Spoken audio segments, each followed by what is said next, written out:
Hello, my name is Stacy Torres, and today I would like to show you how I use video screen capturing in my teaching.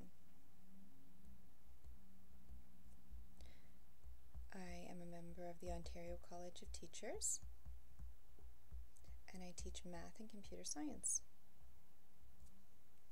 So I can capture my whole screen, and if I'm trying to do a math lesson, I can do whatever I want now. I can do some examples. An example, maybe I might want students to factor x squared plus 5x plus 6, and I can give them an example of what they should do.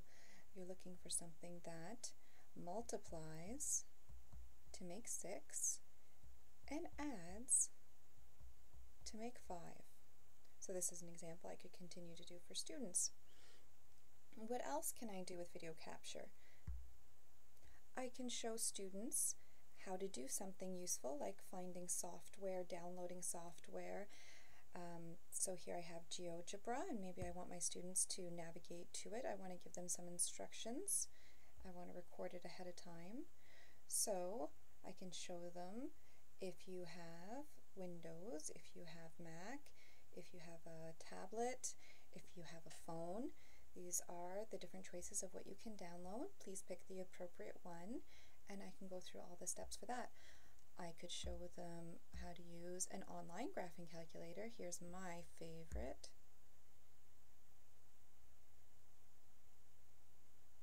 This is Desmos. It's great. You can graph something.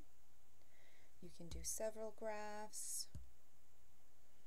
You can show students how they can make a slider so they can investigate the math on their own. What happens when you have an A value?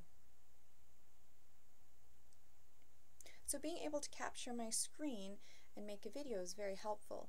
I could make this video and put it on my website so students can go to it whenever they need it as a backup. It could be my primary lesson for the students. Maybe I have a flipped classroom and the students are going to do their lesson at home and then come in and use the time in class to learn, to practice their math, and then they'll have the teacher right there to help them. Usually students have a hard time in math when they're actually sitting down and doing the problems. So a flipped classroom makes a lot of sense in math. Being able to run through examples in the lesson in this way also makes a lot of sense for students. So what am I using to make this video capture? I'm using something called BB Flashback. It's very easy for me to start it. All I have to do is click on the icon. I choose what I want to do. I say I want to record a screen. These are images I took beforehand, so I can walk you through it. Next, I'll have some choices like, what do I want to record? I could record the whole window. That's what I'm doing right now. I could record just a region. That's very helpful. That's what I usually do. I usually do just the region inside of Paint, so I can write, and students don't see things like me changing the color or anything like that. They just see the space. And then there's a third window that comes up, and it is click where you want to record. If you're recording a window, I just click on the screen and click record. I'm also using a tablet with a touch screen that I can write on with a pen. I find that's the easiest thing. You could, if you didn't have that technology, you could just use a regular computer or laptop. You could be typing and talking, you could be navigating somewhere, but for math it's very helpful to be able to write it. When you're all done, it'll ask if you want to edit it, and if you do want to edit, it's very simple. This window comes up and it's the BB Flashback player, and it allows you to do all kinds of great things. So I actually have this lesson open that I made yesterday for grade 9 math, and if we are to play it, this is around the middle of the lesson right now. What if I have a line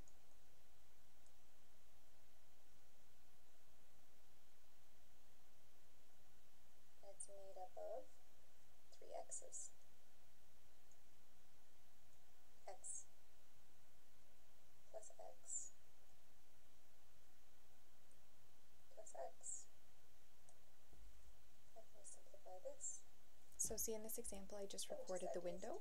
3x's. 3x. Now, if you don't...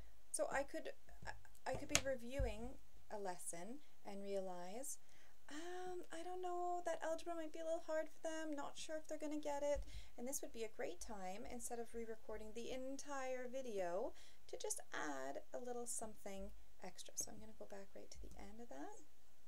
Now, if you don't really believe this, if you don't... What was I saying? Now, if you don't really believe this, if you don't really trust it, the best thing to do is to always think up a similar but simpler example. So if the x's are confusing you, make an example with numbers. 4, 4, 4. If I was trying to figure out the length of this, I would do 4 plus 4 plus 4, and I would get 12. If you want to think about the step in between, there's a shortcut for repeated addition, and it would be 3 times 4.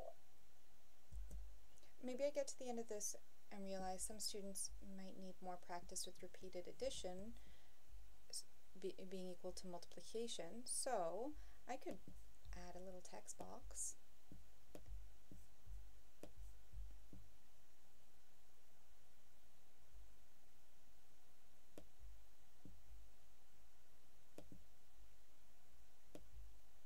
And add a little bit more information for the students. Maybe I want to do another example. 5 plus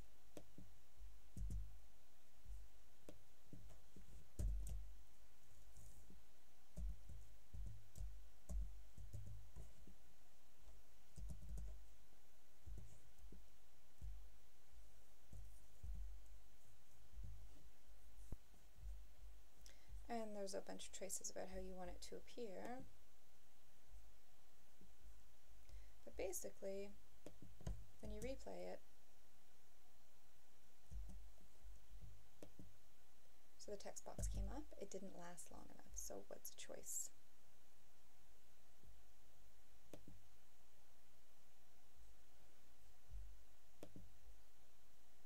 Here's a choice, so pause the movie here until they click the mouse. So you show them an extra example, and when they click the mouse, they get to continue again. And that's exactly what we did over here, 3 times x. Okay, so you make this great video, then what? What are you going to do with a great video like this? So you can share. It's very simple. What I like to do, I like to use YouTube. It's going to do all the exporting, all the compressing, all the file conversions, all that crazy stuff for me, and then it's just going to give me a link to my video. So I already did this yesterday, just like a cooking show, right? The magic of video editing. So I prepared this yesterday. I'm already logged into my Google account, so it's very easy for me to get to YouTube.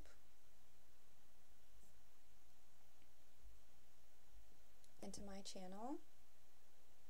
So it uploaded all to YouTube for me. It just prompted me, in this case, to add in a little code. I just had to copy and paste a little code to give permission for BB Flashback to upload to YouTube, but I could go into my YouTube settings, and I probably should do that, and give permission always. So here's the video, and it's on YouTube, and my students can watch it. X squared, and x cubed. Okay, so I'm going to pause it right there. Now, how can I share this with my students? There's lots of ways. I could just give them the link. I could email them all the link, but I could also embed it into a web page. That's what I like to do. So you could share it, you could email it. I like to embed it. So we just get a simple thing in HTML code. You don't need to understand the code. All you have to be able to do is Control-C, or any way to copy. And because I am logged into Google, I will pull up an old website, and we'll see how to embed it in there.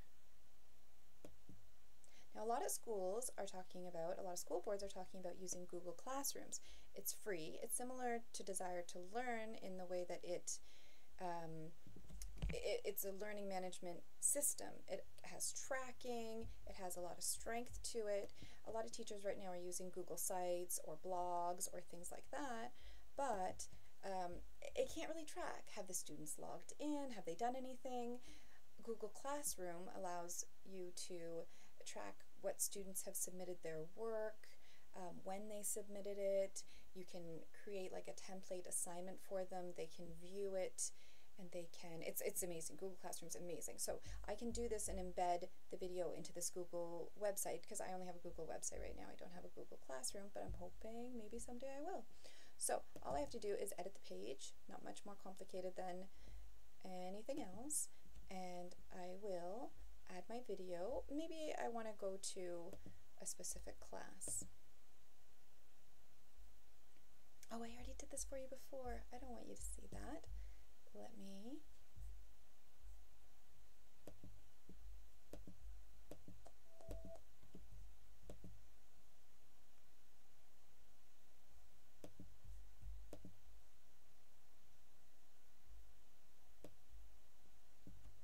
I'm just going to delete it. I practiced first. It's always a good idea to practice before you do something for real. So now I'm going to show you how I got that video on there. So, what do I need to do? Well, I just told you that I copied HTML code. So we go to the HTML code window. You don't really need to know how to program in HTML to do this. You can see there's this formatting stuff. It tells you it's a paragraph. You don't need to know that. This was my title, and this is the stuff at the bottom, and you can decide, do I want it to be after that title? Do I want it to be before my name? You can decide where you want to put it. So maybe I want it to be after my name. And I know I said my name's Miss Torres. This is an old website, and it's with my maiden name. So I want to just paste in that code. So this is the code from YouTube, and it's telling it to embed it. Very simple. I don't need to do anything. Okay, so I'm in edit mode right now. I can't see the YouTube video, but if I save it, here it is. Students can go on the teacher's website. In this video, we're going to talk about, and they can watch the video. They can make it large screen if you've given them the option. And you could have other links related to this.